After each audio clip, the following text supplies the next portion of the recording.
¿Sabías que uno de los villanos más aterradores de los videojuegos comenzó como un simple ingeniero en robótica? Esta es la historia oficial de William Afton y su transformación en un monstruo. Todo comenzó con Fredbear's Family Diner, el restaurante que Afton cofundó, pero la tragedia golpeó en 1983 cuando su hijo menor murió en las mandíbulas de Fredbear, después de que su hermano mayor lo empujara como broma. Esta pérdida destrozó a William. La locura lo consumió. Afton asesinó a 5 niños en el incidente conocido como Missing Children, atrayéndolos a la sala trasera. Sus armas poseyeron los animatrónicos originales. Luego creó los Funtime Animatronics, diseñados específicamente para capturar y matar niños. Su fin llegó cuando los fantasmas de sus víctimas lo acorralaron. Se escondió en un traje de resortes, pero el mecanismo falló, aplastándolo hasta la muerte.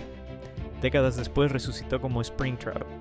La tragedia familiar de Afton se convirtió en la base de toda la franquicia Five Nights at Freddy's, creando uno de los universos de horror más complejos en los videojuegos.